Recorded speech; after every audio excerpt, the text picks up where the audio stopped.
À ma droite, en pleine forme, le général Bala Keïta, commandant en chef des forces de la MINUSCA, qui va nous rejoindre pour nous parler des points sécuritaires, puisque c'est une semaine riche en actualités sécuritaires dans le pays. Avant cela, je voulais souhaiter au général une bonne fête de l'indépendance. Le général est sénégalais, c'est la fête de l'indépendance du Sénégal aujourd'hui et il est avec nous malgré le fait que certaines célébrations soient organisées à Bangui aujourd'hui. Merci beaucoup, général, pour votre présence et bonne fête de l'indépendance à tous les Sénégalais. Tout d'abord, je voulais, et bien sûr le général va revenir là-dessus plus en détail dans quelques minutes, dénoncer une violente attaque dans la nuit du 2 au 3 avril à 5 h du matin contre la base temporaire de la MINUSCA à Tagbara, village situé à 60 km au nord-est de Bambari, dans la préfecture de la Ouaka. Pendant cette attaque, le général vous le confirmera, un casque bleu mauritanien a perdu la vie et 10 autres ont été blessés. Plus d'une vingtaine d'Andi Balaka auraient été tués et la MINUSCA a découvert plus tard dans la matinée le corps sans vie de 21 civils près d'une église. Ils auraient été tués par des armes traditionnelles. La MINUSCA condamne fermement ces attaques contre des civils et des casques bleus ayant causé des pertes en vie humaine et demande aux UPC et anti-Balaka d'arrêter immédiatement les hostilités, car une fois de plus, ce sont les populations civiles qui payent le prix fort de cette violence injustifiable. En effet, rien ne pourrait justifier de tels actes qui peuvent être considérés comme des crimes de guerre. Une enquête sera diligentée afin de ne laisser aucune place à l'impunité. La MINUSCA et les Nations Unies tiennent à présenter toutes leurs condoléances aux familles des victimes civiles et à la Mauritanie dont le casque bleu est tombé. Nous souhaitons également un prompt rétablissement à toutes les personnes blessées lors de ces affrontements.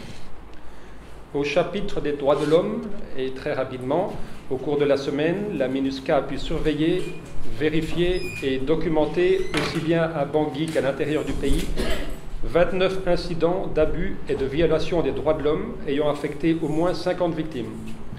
La division des droits de l'homme a noté une légère augmentation du nombre de violations et abus, mais une diminution du nombre de victimes comparé aux semaines précédentes. Il est important de signaler que pendant la période prise en compte, la division a enregistré un cas d'évasion massive de 12 détenus de la prison de Bossangoa. Au niveau du DDR, à Bangassou, les activités de formation pour les bénéficiaires du projet de réduction des violences communautaires, le CVR, qui avait dû être suspendu pour des questions sécuritaires, ont repris le 2 avril dernier. Déjà 81 bénéficiaires, dont 19 femmes, ont été enregistrés à Bangassou. Tandis qu'à Bria, l'équipe DDR UNOPS, en collaboration avec UNMAS, a organisé un exercice de ramassage d'armes sur le site des déplacés du PK3 et à la préfecture. Par ailleurs, la formation professionnelle dans le domaine de la charpenterie, la maçonnerie, la mécanique de motocyclettes, la couture, la production de savon, la conduite automobile, le commerce et l'élevage a été lancée en faveur de 506 bénéficiaires du projet CVR, dont 151 femmes. Voilà, j'ai fait très rapide pour le résumé de la semaine, car bien sûr, la sécurité, le point sécuritaire prendra l'ensemble de notre conférence de presse aujourd'hui. Nous devons terminer à midi précise. Général, merci encore d'être présent. Je vous proposerai de commencer par un point sur Tagbara et peut-être ensuite quelques mots sur Pawa, Obo, Bangassou et le PK5 avant d'ouvrir aux questions de nos amis journalistes. Général, c'est à vous. Mais merci beaucoup, Hervé.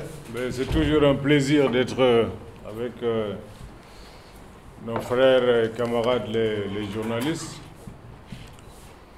Ils ont leur rôle à jouer, nous aussi on a nos rôles à jouer. Bon, il faut qu'on se parle. C'est dans cette perspective que je viens aujourd'hui, encore une fois, c'est d'échanger avec eux pour mieux comprendre, disons, la dure réalité du terrain. Alors, on va commencer par Tagbara. Comme vous le savez, malheureusement, dans cette région, il y a une situation qui se développe depuis quelques mois.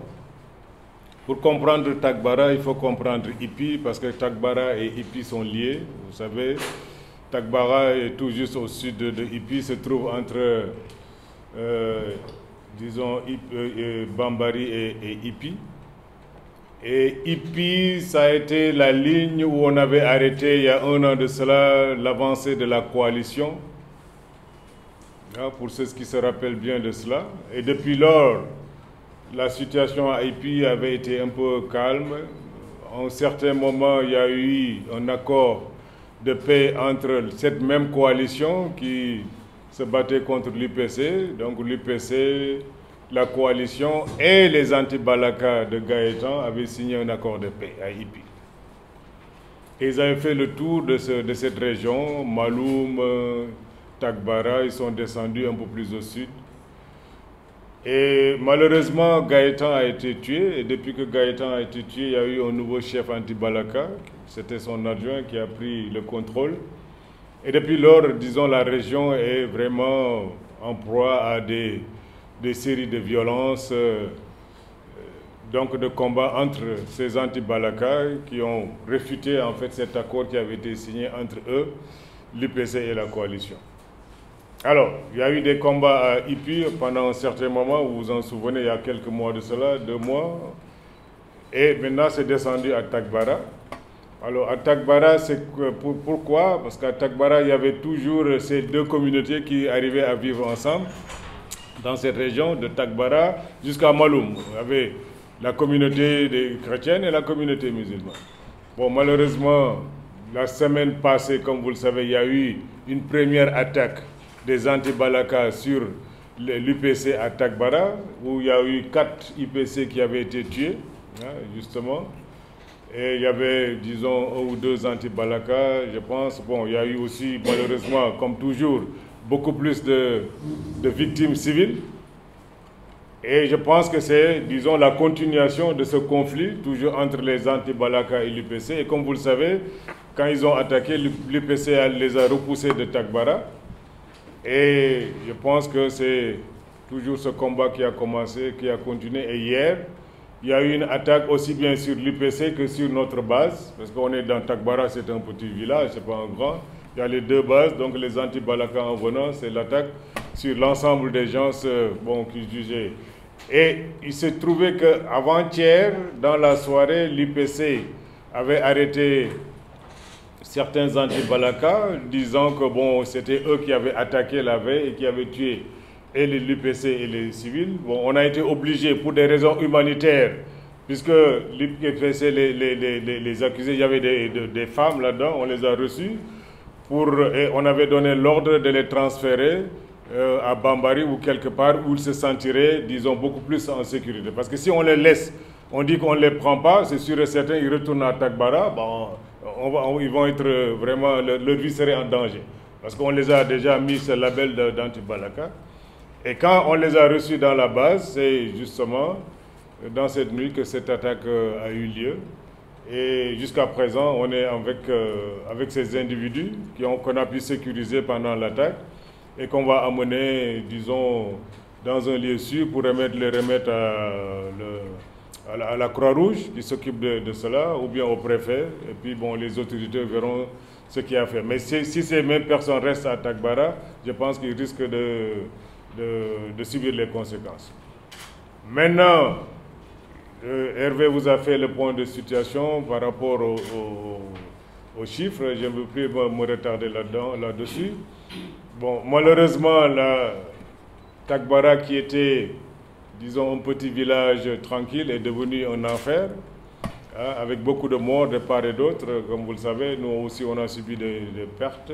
Il y a au moins 12 soldats quand même qui sont hors combat complètement, dont un qui est décédé. Il y a eu beaucoup plus de civils qui sont tués. Donc on essaie de stabiliser parce qu'il n'y a pas uniquement Takbara, il y a Seko, il y a Maloum. Donc toute cette zone-là, il y a les anti-Balaka qui sont dans les forêts là-bas. Et puis les attaques peuvent survenir à tout moment. On a envoyé des renforts sur place pour mieux contrôler ce qui peut être contrôlé, malheureusement. Comme vous le savez, les villages sont éparpillés. On ne peut pas être partout en même temps. Donc voilà à peu près, disons, ce que je pouvais rajouter sur ce que Hervé a dit par rapport à Takbara. Maintenant, pour continuer sur cette même lancée de points de situation, je commencerai par l'Ouest, en parlant un peu de Pawa. Comme vous le savez, ça fait presque 2 mois, bientôt qu'on est à Pawa, avec nos camarades FACA. D'ailleurs, qui ont fait leur rotation hier, ils ont pu changer les premiers éléments qui étaient là-bas, ils ont été relevés par de nouveaux soldats. On est déployé jusqu'à la frontière tchadienne avec ces mêmes soldats FACA. On mène des patrouilles avec eux et on a changé notre tactique, on a envoyé des moyens supplémentaires, ce qui nous a permis de mieux contrôler la situation, et les populations de plus en plus sont en train de retourner dans leur village et ils demandent même, disons, le soutien du gouvernement pour avoir des semences et voir un peu comment commencer à cultiver leur champ. Ce n'est pas encore définitivement résolu parce que les gens de Bahar, pour le moment, ils sont éparpillés. Il y en a qui sont du côté de la frontière, il y en a qui sont du côté de l'ouest. Et d'ailleurs, hier, il y a un groupe parmi ces gens-là qui ont pris contact avec le maire de Kowon. C'est un village que vous devez connaître pas loin d'Ndim. Et ils ont dit que, bon, eux, ils cherchent à prendre contact avec la MINUSCA pour voir comment ils peuvent rentrer dans le civil, comment se désarmer et qu'on leur fasse des propositions. Donc, il y a quelques éléments, mais qui ne touchent pas aux populations qui sont en train de se cacher parce qu'on les cherche. Bon, donc ça voit que ça avance. Bahar a appelé la semaine passée pour demander à rencontrer la MINUSCA parce qu'il a encore peur pour sa propre sécurité. Comment rencontrer la MINUSCA? Mais bon, on lui garantit que bon, si on demande à le voir, sa sécurité est garantie parce que nous, quand même, on est des hommes bien. On ne va pas demander à quelqu'un de venir le rencontrer et puis bon, d'essayer de le tuer. Je pense qu'il y a aussi Obo, où on a quelques problèmes avec la LRA, comme vous le savez, et ensemble avec les FACA qui sont déjà déployés là-bas depuis, disons, presque un an avec nous. La coopération, là-bas, ça a commencé à Obo, ce que beaucoup de gens ignorent. Notre coopération avec les FACA a commencé à Obo, et on fait de l'excellent travail pour gérer, disons, la LRA, et je pense qu'il y a 3 jours de cela, ils ont réussi à libérer justement des otages que la LRA avait pris dans un village. Bon, et la suite, bon, il paraît qu'il y a des versions différentes, on peut toujours en discuter, mais ce que nous, on a eu sur les rapports des gens qui sont partis faire la mission, c'est-à-dire les FACA et nos troupes qui sont là-bas, ils ont libéré les otages qu'ils ont ramenés dans leur village. Bon, mais ce qu'il faut savoir, ce n'est pas uniquement la lutte contre la LRA, mais aussi contre les groupes armés. Comme vous le savez, à Mboki, entre Obo et Zemio, il y a Mboki, et on n'est pas présent à Mboki malheureusement. L'unité de l'Union africaine qui était soutenue par les Américains avait une base à Mboki, mais quand ils sont partis, Mboki est un peu laissé. Mais les FACA et la MINUSCA, disons, toutes les semaines, ils essaient de faire une patrouille pour voir est-ce que la situation dans la région de Mboki se passe très bien et autour de Obo. Donc ça nous sert justement à faire des patrouilles de longue distance avec eux. Et ça se passe vrai. On leur apporte notre soutien sur, disons, des domaines où ils sont un peu en manque. Et eux, ils nous apportent aussi, disons, leur expertise, leur connaissance de la région et leur connaissance du pays. Et le travail qui se passe ensemble, vraiment apporter des fruits dans la zone. Bon, maintenant pour terminer, je pense que sûrement il y a beaucoup de gens qui vont poser des questions là-dessus, c'est le PK5. Comme vous le savez, il y a toujours ce problème des groupes criminels qui sont au niveau du PK5, qui étaient des autodéfenses à un certain moment, mais qui se sont transformés en groupes criminels. Et je pense que la population de PK5 est venue voir la MINUSCA et puis s'est plaint au niveau du gouvernement pour dire que, bon, en fait, la majorité de la population se sent prise en otage par ces gens qui règnent là-bas en mer. Ce qu'il faut comprendre, la dynamique est un peu compliquée, parce que ce sont ces mêmes populations qui avaient créé ces autodéfenses en son temps, disons, pour des raisons que nous tous nous savons, et que chemin faisant, maintenant ça devient beaucoup plus compliqué. Donc voilà, il y a toujours, disons, certains qui sont pour qu'on règle le problème, il y en a d'autres qui ont beaucoup plus de réticence par rapport à l'avenir. Qu'est-ce qui va subvenir si ces autodéfenses ne sont plus là-bas? Bon, on a essayé de rassurer les uns et les autres et, disons, de planifier l'opération en liaison avec les populations. D'abord, pour une meilleure compréhension de l'action que nous allons faire. Deuxièmement, pour minimiser les dommages collatéraux. Hein. Les dommages collatéraux, vous savez, bon, quand il y a trop de population autour, bon, ça ne peut pas manquer. Mais ce qu'on va essayer de faire, c'est de le minimiser. Donc c'est pourquoi ça a pris du temps. Hein. On est en train de le faire minutieusement, hein, pour que vraiment, bon, que ça soit une réussite totale. Et la réussite totale, ça veut dire quoi? Bon, qu'on atteigne notre objectif. L'objectif de cette opération, ce n'est pas de tuer. Hein. On ne part pas dans le PK5 pour tuer des personnes. On part dans le PK5 pour rétablir l'ordre républicain dans le PK5. C'est-à-dire ces groupes armés, il faut qu'ils soient désarmés. Hein. Ces groupes criminels, il ne faut pas qu'ils aient leurs armes et qu'ils poussent le... Bon, si on réussit à le faire sans coup de feu, mais tant mieux. Mais ce qui est sûr et certain, il faut qu'ils désarment. Ça, il n'y a plus de marche arrière là-dedans. Le PK5 va être, disons, rentré dans l'ordre républicain. L'ordre républicain, bon, c'est qu'il n'y a pas d'armes pour, disons, terroriser les populations. Donc l'opération est en cours de planification et je pense que, bon, très rapidement, bon, on va l'exécuter. On va l'exécuter avec beaucoup de professionnalisme et avec beaucoup de détermination. Bon, je sais qu'il y en a certains peut-être qui pensent qui doutent en fait de notre détermination par rapport à cela, mais ils ne devraient pas dû le faire. Hein, le PK5, ce n'est pas aujourd'hui. Hein. Le PK5, il y avait d'autres qui étaient là aussi, hein, qui voulaient, disons, empêcher les gens de voter, qui voulaient faire ceci, cela, qui voulaient empêcher le pape d'aller visiter le PK5. Tout cela a eu lieu dans le PK5. Donc, ce n'est pas, disons, les menaces de Jean ou de Paul qui vont éviter que nous, ce qu'on doit faire dans le PK5, qu'on puisse le faire. On va le faire. Hein, je pense qu'il est important, hein, pour que tout le monde comprenne que voilà, on ne peut pas résister, disons, à l'ordre international et à l'ordre national.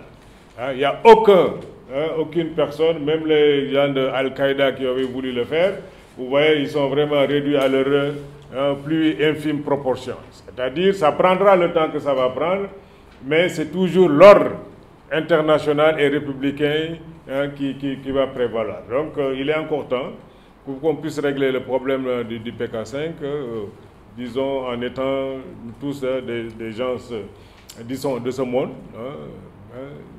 civilisés, où on pense qu'on peut régler les problèmes sans pour autant s'entretuer.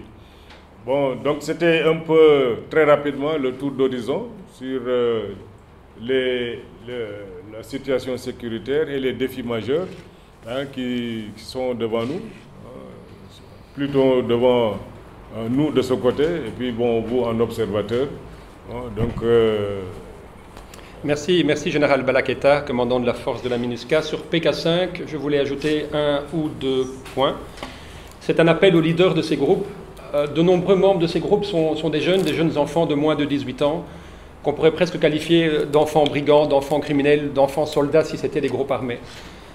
Nous appelons les leaders de ces groupes à laisser partir les éventuels membres du groupe qui voudraient changer de vie, qui voudraient commencer un travail dont leur famille, leur communauté seraient fiers.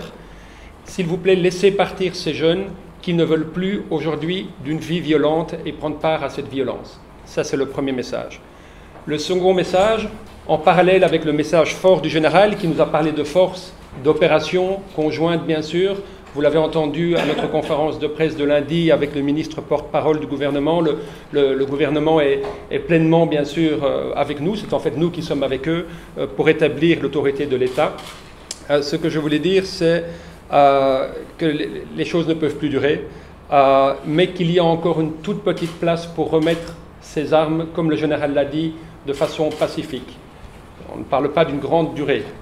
C'est le moment maintenant ou jamais que l'ensemble de ces groupes armés, ou ces groupes mafieux, ces groupes criminels, remettent les armes, ou en tout cas laissent partir leurs membres qui désirent quitter ces groupes. Je n'en dirai pas plus, le général a été très ferme sur la suite des événements si cela ne se passe pas, puisque les choses à ce niveau-là sont très claires.